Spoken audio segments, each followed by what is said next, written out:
LeBron. Rat list, the traffic rat list, the song. Rat list, this getting too long. What are we even doing here? We're taking the crown. Checking Sam, talking Celtics and breaking it down. Competition can't keep up, they're starting to frown. What are we even doing here? Might think they're chill, but don't get it twisted. They're not just hustling, they're highly gifted. Still new to the scene and making their mark. It's a humble beginning, it's a hero's arc. Sam's keeping it real with the Starkey vibe, but he's all in with Jack when it's time to ride. Your ass hat in the chat, Jack says don't come back. He's got zero patience for nonsense attacks. What are we even doing here? We're taking the crown. Checking Sam, talking Celtics and breaking it down. Competition can't keep up, they're starting to frown. What are we even doing here? What are we even doing here? We're taking the crown. Jack and Sam talking Celtics and breaking it down. Competition can't keep up, they're starting to frown. What are we even doing here?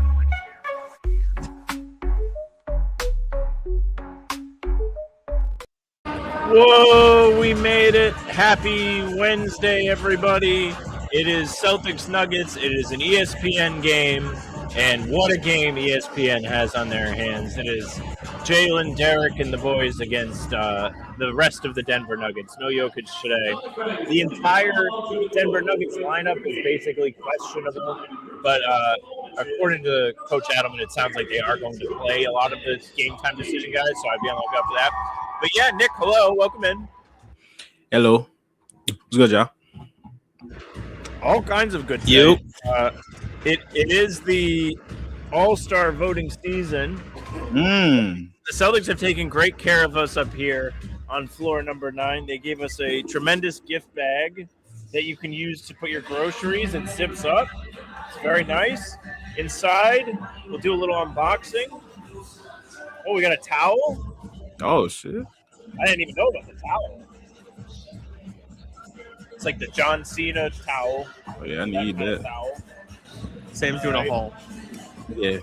We got a really cool poster featuring Jalen, Derek, Peyton. This will go up in the background at some point, if not Derek immediately. looks like Tillman. And Derek looks like Xavier Tillman. It's a nice reminder that... Let me bring it up. Bring it right here. Wow. Oh, okay, I see. I got you. That's tough. I like it's that. It's a nice reminder that Tillman's still on the team. I never forgot. All right, what's next? Is this it's a smaller bag. This is like Russian dolls. 2 bags, bro? Yeah, this is for my change that I don't use. And just a tag in here, nothing extra, very nice. We have a notebook. Oh, hey, actually? This is actually useful. This is actually very nice. Tough. I need one of them. It has a pen, very nice stationery, very nice pages. It says All-Star Vote Celtics on the front. Oh, yeah, I need And we have a Celtics sticker for All-Star. Go slap this on your nearest street sign if you can do so. Running out of room. And the crown jewel, which Jack has already revealed to me, is this Celtics All-Star water bottle. I will get good use out of this. It is quality. Who said they're lame? I need a new one, bro. This don't kind of, you know what I'm saying? I need a new one. I'll tell you what. If there's an extra one, I'll see if I can get it for you. Like if they have extras lying around that people don't claim. I swear I will. Thank you, bro. Shout out. Thank you, bro. You'd be surprised that people don't just show up and stuff. And I know there is one more item in here. Oh, another sticker. Very cool. Well, Celtics. Okay. And they give you one of these that you can use after they lose games to. Is that a jump rope? It's a jump rope. Wait, what the? Oh, because the theme is boxing. Got you. But Celtics took very good care of us. Thank you to the Celtics. We all got one of these. They did a great job. Last year we got plenty of great things too. So big thank you to the team. I'll mute as I put all this stuff away. Yeah. That's tough. Nuggets injury report. Christian Brown available. Aaron Gordon available. Hardaway Jr. available. Spencer Jones, Jamal Murray, Jalen Pickett all available. No Jokic, no Valanciunas, no Cam Johnson. For what it's worth, David Adelman did say that I think Brown and Aaron Gordon are both on minutes restrictions, like 20, 25-ish minutes, so they probably won't be playing as much as we're used to. But Jamal Murray has been a motherfucker this year, so it's still not a team to take lightly. Yeah, Jamal Murray has been insane this year. This is like he's always been a guy that's like a fringe all-stars. Like, is he gonna make it? Is he not? And like the Western Conference has always had so many like guards, and like he's never actually been able to crack that all-star team. I think this year's the year that he gets into the all-star team. I'm still a little bit confused about the all-star thing because it's USA versus World. But like, does that mean that there has to be 8? Like, I'm pretty sure there are 8 international like all-stars, but like in the case that it wasn't, is there just going to be somebody forced into it because they have to have 8 international people? I don't know about that. So yeah, but that's neither here or there. He, despite all that, is an all-star this year. 25 points, 5 rebounds, 7 assists, shooting 50% from 2, 45% from 3. It's just him and Nikola Jokic probably have like the most synergy as far as like a 2-man game thing. But of course, Nikola Jokic is out now. But I'm a little bit worried about this stretch for him as far as them like overtaxing him because he's going to be the only true scorer without Nikola Jokic. But he's done an amazing job since Jokic has gotten hurt. Just had 25 and 16. Had 34, 6, and 7 against the Cavaliers. So I'm still looking forward to him. But okay, I'm still looking forward to him being a great player in this. But yeah, we're gonna see who can step up for the team. Peyton Watson has been somebody. I like De'Aaron Holmes, but he hasn't done a lot. So we'll just have to see. We do have the lineup. I'm putting it in right now. I think Jack is also putting it in right now. You got it, or you want me to do it? I got it. Okay. And who's last? Very good content by me, just absolutely not being able to get the words out. Jamal Murray's in. He was questionable. Christian Brown, S. Jones, Peyton Watson, and Rashawn Holmes. Spencer, brother. Oh, not Rashawn Jones. De'Aaron Holmes, right? Yeah. Yes. Yeah. De'Aaron. And P.Y. But yeah. Celtics regular 5. Hauser again. Good lineup. Good. I got a. Go ahead. Finish your thought. Okay, different direction. So this is a spoiler alert for a video I'm working on, but I wanted to share with the class because I thought it was fun. I thought it'd be a fun exercise. I have some stats. I'm gonna show a bunch of numbers on the screen. I'm gonna explain myself. 1 second. Let me change this. Go here. All right, let me share my screen with y'all. Hopefully it doesn't change it. Okay. Nick has perished. Oh, is Nick out? He's back. Okay, cool. Okay, let me share my screen for y'all. Let me just get in the right. Sorry, it's taking longer than I thought because it keeps switching the view of my screen when I change my tab. Okay. So here I have some numbers to show you guys. So I have numbers in a spreadsheet, and these are the numbers. So this is some stats. These are on-off points per game. This is how much a team, how much an opponent's points per possession is affected with a certain player on the floor. So this is like when player A, in this case, is on the floor, opponents are scoring 10.6 fewer points per 100 possessions. Elite, right? And we've got minus 8.8, minus 6.9, 5.5, et cetera, right? So this is how many points per possession, like, are you basically preventing the other team from scoring when a certain player is on the floor. We're going to play Find Derek White. I'd imagine Derek White is the top one. I think he's not. two. He's 2. He's not. He's 3. 6.9. Derek White is holding other teams when he's on the court. Teams are scoring 6.9 points per 100 less. Would you like to see the rest of the people? Wait, is this okay? At first, I thought this was like Celtics specific. Is this Celtics? I also thought the whole league. Oh, okay. Now this makes more sense. All right. So This is all time. This isn't What even just the the league. These are all Defensive Player of the Year seasons, and that is 25-26 Derek White. What the? So that's Okay. the point of what I was trying to show. So there will be a video on the Depoy Derek White season coming in the next week or so, because this is kind of a ridiculous statistic. Derek White is also holding teams to minus 2.7% effective field goal percentage, which is on par with all these guys. His 2.85 stocks fit right in. His A+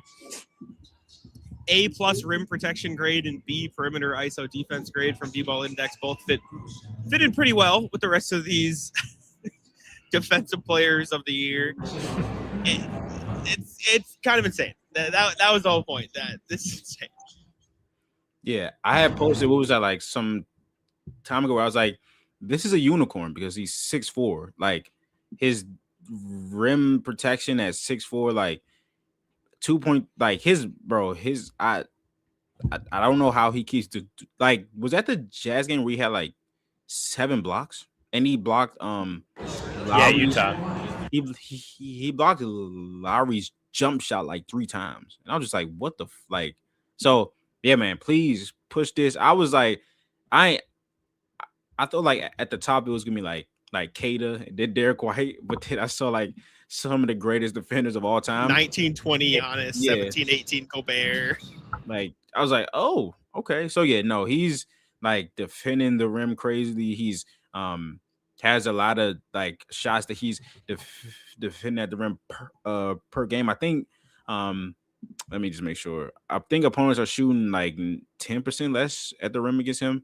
9.6. So yeah, he's just been His rim deterrence is crazy. Yeah, no, he's insane, bro. So we have this is definitely the best shot blocking guard of all time, though. For sure. Of all time. And the thing is, right, like you look at some of these grades from Basketball Index, which to put it in the simplest terms, just kind of combines box score and advanced metrics for like their own grades. All of those guys, like you look at the rim protection grades, it's all A+, including Derek, except for 15-16 Kawhi, who's a B. All of those bigs who are like A+ rim protection, that one Depoy, have like D or F perimeter scores. Derek is doing both. He is an elite perimeter defender. He's all B's, some A's, and then all A's in rim protection and a couple B pluses. Like it is not like he is only a rim protector. He's only this like Rudy and Giannis and these guys, and that's not knocking them. It's just the role they're in. Derek is one of the best rim protectors in the NBA, point blank period, no position qualifications, and an elite perimeter defender. I can't remember the last time we saw this. Last year, I asked Spoelstra, like, hey, like, how does Derek White shot blocking combine to Dwayne Wade? Because Dwayne Wade's another elite shot blocking guard. And he goes, well, we kind of designed our defense around Dwayne Wade to surprise people and get blocks. Derek just kind of doesn't. So not that he was trying to knock Dwayne Wade, but I asked Eric Spoelstra, one of the best coaches of all time, about Dwayne Wade, one of the best players of all time. And he was like, yeah, Derek's just different. Like, if that's not an endorsement, I don't know what an endorsement is. He is unlike any player I've ever watched. It's insane. And if Wemby doesn't play enough games, I think he's the defensive player. But It's also funny that, not even funny, it's so great that this year it doesn't feel like teams are either doing it or able to exploit his lack of like strength. I feel like in years past we've seen somebody like Jimmy Butler really take advantage of Derek in the post and bang down low and do a better job of scoring in the paint. He's not really being put in position to do that, but also it's not happening as much. Like he is a good paint defender at this point. He looks great. And his verticality, his quickness to get up to the ball is unmatched. Like this isn't like he's not beating guys to the punch where he's getting them before they take off. Like he will meet somebody in the air and block their shot. And that makes it all the more impressive. Yeah, his timing is insane. Like, and like there are also like some where he jumps before the player jumps and he just swats the ball because it's like he knew he was gonna shoot. That's just crazy. And like what Jack said about the combo of the paint and the perimeter is the exact same case I made for Amin Thompson to be a defensive player of the year last year, because I think the top three were Evan Mobley, him, and Dyson, and he was like a combination of those two guys. So it was like, and then he also had the moments against F Curry where he like clamped them up and shit. So I like Derek White quite possibly is the best all around defender in the NBA this year. When you combine the perimeter and the interior defense. Now, Rudy Gobert is a player that I haven't endorsed a lot over his career. He's having an amazing defensive season this year. Bless you, Jack. But he's definitely like if him and Derek are comparable in terms of paint defense, it's another stratosphere between him and Kobe on the perimeter. So it just is what it is. So hey man, I can't wait for that to come out. Hopefully you push that so I can push it with you. So I mean, my thing is, if you know, like people make the case for MVP where it's like, oh, who's more valuable, right? Like this player is having maybe a better season, but if you took him off the team, like the most recent example I saw is if you take Matt Stafford off the Rams, you're still probably a really good team. If you take Drake May off the Patriots, who knows, right? Like he's carrying the load. It's like the case Give the for Patriots a taking real up for schedule, Buffalo you see what Thunder. happens. All right. But you take like Russell Westbrook off those prime OKC Thunder teams, they're probably really, really bad. You take, Jason Tatum off this team, right? There's examples. You take Derek White off the floor defensively, you immediately see the impact. Like there are genuinely plays where it's Anthony Simons in the opposite help side corner, or Sam Hauser, or Jaylen Brown, or like legitimately other great defenders, and they don't make a play. And then you watch Derek White being that exact same spot, and either one, the other opposing team doesn't even try to go to the rim, or two, they get stuffed. Like they get sent away. And the biggest thing for me is you can't pass towards the basket with Derek White there. Like teams consistently see, 6'4" guard, I'm just gonna lob it over him. No fly zone. It's the defensive impact he has stretches so far beyond individual rim protection, individual perimeter. Like he is the entire Celtics defense. Like when he is on the floor, this is one of the best defenses in the league. And when he's not, he's like, they're like fine. Like that gap and the uniqueness and the everything part of it, like the fact that he just does so many things. I just don't think you'll find outside of Wemby or maybe Amen Thompson, or like you mentioned Rudy, like he's on that tier, and the fact that he's doing so much more than a lot of those guys, it just feels like he's got to be more, at least in my eyes. I mean, unreal player. He has improved significantly as the season has gone on offense too. And welcome in. It feels more and more like he's getting acclimated to his overall responsibilities on this team. And the fact that he can give what he gives defensively and still produce as a priority scoring option for the Celtics, with defenses paying attention to him, especially in the clutch when it's like he shoots the ball in the fourth quarter, you think it's going in. That's the reputation he has. He has been an incredible asset for this team and has done a great job of helping them get to where they're at now. Yeah, and we had like talked about like the Celtics playing a different type of a defense this year, like how it would benefit guys like Josh Minot, who are like long, athletic, and all that stuff. They can just fly towards the ball. Also, like Derek White's IQ is so high, like you cannot turn your back on this team at all, because as soon as you do, he's flying to the ball. Like he's doing like him and Kata, as far as like protectors of the rim, bro, is like insane. And like, but Derek is just, his timing is so impeccable. Like there's been multiple times where just like Jack said, like when you throw an alley oop up, he's running from the opposite side and he's tracking it down and he's hawking it down and he's batting. It was a play, I think it was against Portland, where he broke it up, but like he tapped it off of the glass so it could be like a fast break. And that's just like, IQ is otherworldly. So yeah, man, Derek White. I think the reason I've always been there with him is even when he was like shooting horribly for like the first 15 games, the defensive playmaking and just the overall defense was always there. And we know him to be a guy that's gonna shoot much better than he was at that point. So I had no doubt in my mind that he would like come around as far as his shot goes. So now that his shot is falling and he's still like one of the best defenders in the league, if not the most all-around defender in the league this year. It's I really like the defense and Jack, in that thing, I need you to present those numbers the exact same way that you presented it. So just all the way zoomed in, all the way zoomed in. Who are these people? I think my plan is to do like a chart of like a graph or something, and like basically present that I'm going to show you guys some numbers. This is Derek White, and then like plot the rest of the names.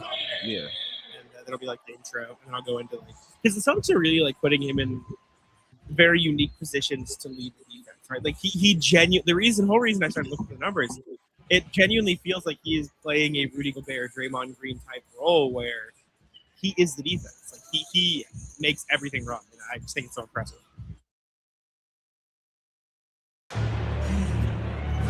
He really is just like disrupting opposing offenses. He's piling up stocks, and he's been a big part of the success this year. They've all arrived, by the way. They're here on the court now. It took them a little longer than usual. Denver was out here a little early. Maybe they want it more than the Celtics do tonight. Maybe that's something to watch. But Denver in their last 10 has not been very successful. They do miss Jokic quite a bit. They are 4-6. They did have a big win against the Sixers recently, but the Celtics can't take this game super lightly because Denver has the same DNA in them that the Celtics have, where they have a bunch of guys out there who have something to prove without Jokic playing on the floor. And, I mean, I hope this game is somewhat competitive today. I don't want it to be a loss. I would like to see the Celtics hit a 5-game win streak and get a win, but yeah, it should be somewhat fun. Yeah, they have a lot of like underrated guys on their team. Spencer Jones has literally played the whole season for them. He's been starting for them on some occasions. I also want to see, I believe he's a two-way guy, and I know that they have a certain amount of games that two-way guys can play. So I'm pretty sure he's played every game so far this year. So I'm interested to see if they'll convert him to a standard contract, because I don't think two-way guys can play in the playoffs. And I also believe they have a 50-game like limit in the regular season. So I want to see how that goes for them, because they definitely are going to he's been a very useful player. Also, Jalen Pickett had 27 points against the 76ers the other night. He was just like getting Joel Embiid switched on him and just cooking him the entire game. So he's a player. Also, like Peyton, I've always liked Peyton watching out of UCLA. But he's starting to score because like no Cam Johnson, no Aaron Gordon for majority of this year. Of course, no Nikola. So somebody has to score, and these guys are showing that they are capable of scoring. Of course, just like Sam, I don't want this to be like a blowout game. I thought the Chicago Bulls game was pretty dull for the most part. Game was awful. Yeah, it was. I'm a nice guy, so I said dull, but it kind of picked up a little bit at the end. But yeah, it was kind of a sleeper. So I'm hoping this game. I always hate when we play the Nuggets and there's no Nikola Jokic, because we only see them twice, and it's just like he's one of my favorite players to watch of all time. So but yeah, let's get this win. And let's not let it be a blowout. I have a friend that paid to be here today in hopes of seeing Jokic, and did not go his way, obviously. But I hope they get to see a win at least. He was telling me that his girlfriend has not seen them win yet in person, so maybe this will be number one. Hopefully, man. Should use Demar in the Bulls game. That's what I thought it was going to be, but it got too close, so we couldn't use him. But that is what it is. Well, I mean, he played against the Detroit Pistons in the actual time, so I don't know. But the way that guards has been playing, like, it's really no point now. But just keep letting them kill the G League and stuff. So we'll see. Still time with Amari. He's still young. He's not as young as like Ugo or Jordan Walsh, but he's a rookie. Shouldn't be taken lightly. And I also just learned. Sorry. I also just learned that he started playing basketball when he was 16. So like when everyone's like, "Oh yeah, he's an older rookie," like he just started playing basketball 7 years ago. So there's still more development there. With all the tools that you see. So, yeah. It is remarkable to me when guys start playing basketball so late in their life. Yeah. Like, Embiid won an MVP, and he didn't start playing until he was in high school, I think. Like, these guys just don't really have the exposure to it internationally, where, like, Mari played soccer growing up because that's what they do where he's from. Like, same with Embiid, same with Siakam. Siakam thought he was going to be a pastor. Like, all of these guys have had such unique trips to the NBA, and they've developed and gotten their game to an elite level in such little time is remarkable. Meanwhile, in this country, like, we have kids playing 5 AAU games in a weekend and playing basketball crazy. So it is a funny little thing. Sam, you've said it before, but it gets me every time when they dole out like first dunk of the game section to Winfrey Duncan and Pritchard's just one. It's just Pritchard. I mean, it's awful, guys. Like let's might as well put me on there. I think you have a better chance of dunking. Come on, man.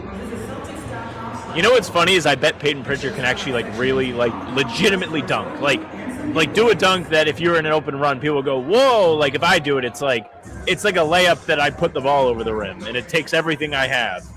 But he just can't do it in an NBA game because the game is so fast and it doesn't allow him the time to change his momentum to vertical instead of horizontal. So he has to sacrifice and just do a layup. It's incredible. All of these guys are freak athletes. No, I have height. I have no bunnies. I have more bunnies than I've ever had, but I don't have bunnies. No cool dunks by me. Nobody will be impressed.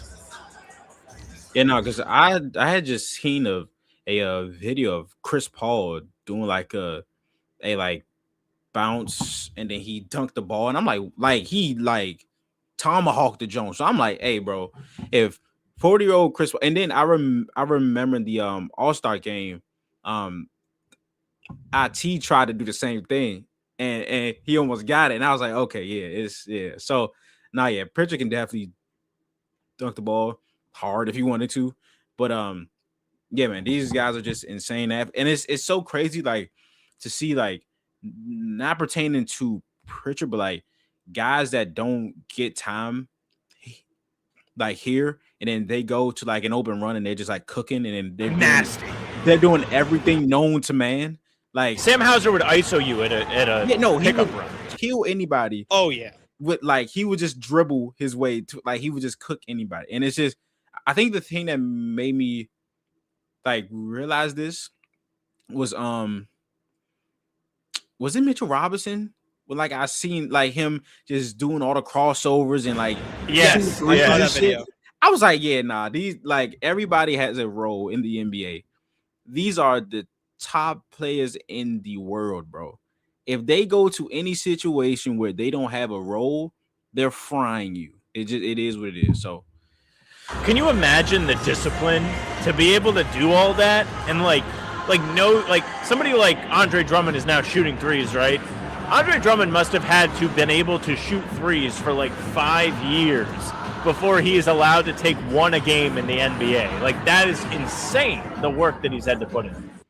I remember Blake Griffin also saying that like he was able to like shoot and was comfortable with it for like a couple of years before he actually could like show it with the Clippers. So yeah, like the NBA, for a lot of players, for 99% of players, they're put in a box when they're literally the greatest players that are alive. So it's just like you're in the box with the other best players in the world, and if you're not one of those guys, then you're in a smaller box. But it's like put those guys with normal humans, and it's just like it's insane. I have to speak up about something. TD Garden, the fans here, they're milking the Drake May stuff. They keep putting these people with the I Heart Drake May on the Jumbotron. I get it. The guy, they just put somebody up there like when you were talking, Nick. He had a Tatum jersey on with Tatum taped over in a 1 taped next to the 0 that said May on the jersey. Let's all calm down. Like, you're going to make me have to actively root for this team to lose on Sunday night. Like, that is what this has come to. It's ridiculous. Respect the area you're at. I'm staying out of this. I'm a Cowboys fan. I don't got nothing in this. Go ahead, Jack. Go ahead, man. I don't want to. It's exhausting. I don't feel like having this conversation. I'll tell you what. Is the Cowboys documentary that came out before the season was excellent. Made me a huge fan of the Jerry Jones character. Just a tremendous figure. Ridiculous being. Everything, every team should have their own Jerry Jones. Stop this praising that man. Stop this, man. What time is it? What time? Man, let's get it. We got 4 minutes. We got 4 minutes. If you want to rant, if you want to wrap it, we can wrap it. But there's 3.5 on the screen. If you're wondering if we're short. Listen, bro. Jerry Jones as a businessman is one of the best in the world that has ever lived. Jerry Jones is one of the best businessmen of all time, bro. We should not have an 80-year-old GM, bro, because he doesn't want to relinquish power as a GM and to make decisions. So what the hell he's worrying about is the dollar.